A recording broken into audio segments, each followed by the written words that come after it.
So Joe Biden tentatively is agreeing to a waiver of patent protections for Big Pharma when it comes to the COVID-19 vaccine. It's a little more complicated than that.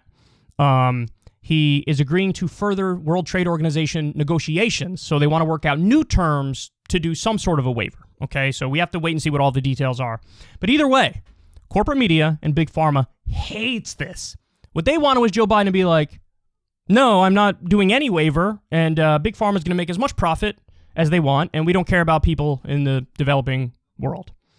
So here comes the corporate sycophants at CNBC to make terrible arguments against Biden. Keane, this is the situation to debate this morning. I think the emotional response to this conversation is obvious.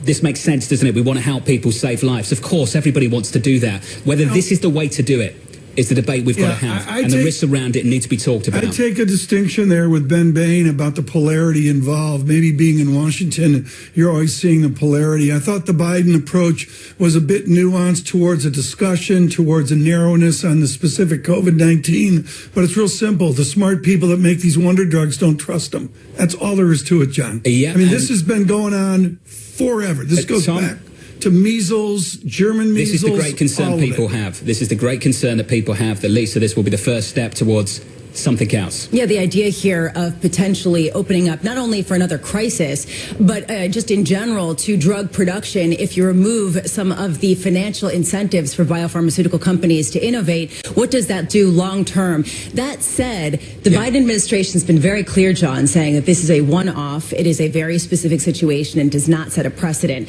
And frankly, the moves that you're seeing in the market seems to edify that people believe that for now, John. But what Every part of that is egregiously incorrect. They said, well, the smart people that make these wonder drugs don't trust them. This is the great concern that people have. No, I think the great concern that people have is COVID killing hundreds of thousands or millions of people and a new variant, getting out there and the vaccine not even being able to defeat the variant. That's the concern people have. The concern people have is not that the smart people making these wonder drugs don't trust Biden.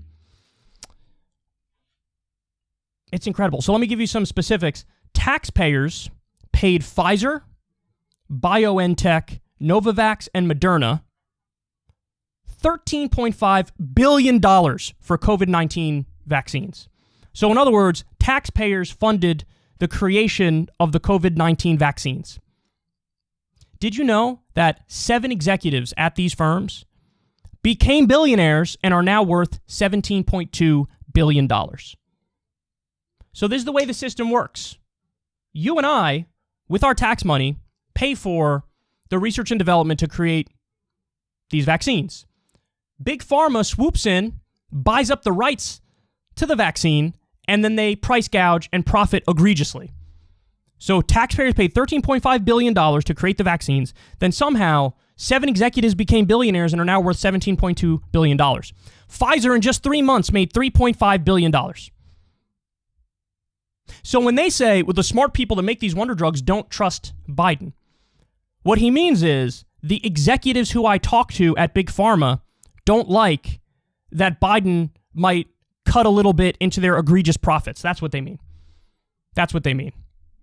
And then when one of them says, what will this lead to? Will this maybe lead to something else? This is really scaring people. What that means is, what if you get rid of intellectual property rights and patents when it comes to life-saving drugs? Are we not going to be able to profit off of human misery anymore? Is that what's going to happen? Or there's some sort of fear-mongering about, hey, maybe will this lead to like the nationalization of Big Pharma, where they don't get to egregiously profit off of people's pain and suffering? Is that what's going to happen? So instead of talking about we need to protect as many people as possible, get as many people vaccinated as possible in the middle of this deadly pandemic, the idiots on CNBC are more concerned about lining the pockets of corporate executives and Big Pharma. And that's the perspective that they're talking from here, and it's not even close. And by the way, the people who make these wonder drugs are just not these companies. They're just not. They're just not. It's $41 billion worth of NIH funding goes to universities, and it's the government that does the research and development and creates the drugs.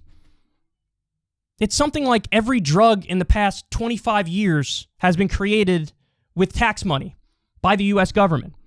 And so these people, the smart people who are creating the drugs, are not Pfizer employees. They're not, GlaxoSmithKline employees. I think that's a pharma company. I don't know. It might be financial. Either way, it doesn't matter. It's not these companies. They're providing nothing. The only thing that they do right now is get this stuff to market. That's it. But that's easy. You could easily get the logistics of that and have the government take it over.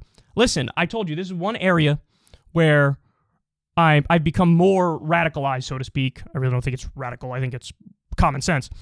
I think you should nationalize basically everything involving health care and health insurance, including Big Pharma.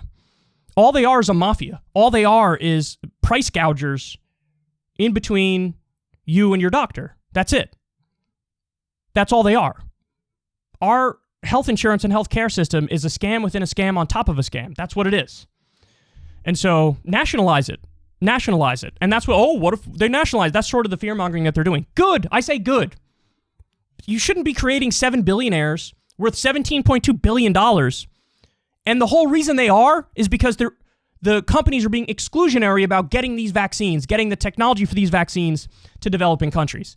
Because their wealth is built on the death of tens of thousands or hundreds of thousands or millions of people. So, listen, you guys know I'm a free speech absolutist. But the fact of the matter is, these CNBC hosts, they should be fired because they're not doing their job. When you get a job, if you don't do your job, you'll get fired in any field. But somehow, on CNBC, if you do cheerleading for big pharma profits over the lives of innocent people, you get to keep your job. But that's the main point, really, is that is what their job is. The whole point of CNBC, the whole point of Fox Business, the whole point of the financial networks is you guys go out there and represent executives and the corporations in the top 1%. You give their worldview. That's the whole point of these networks.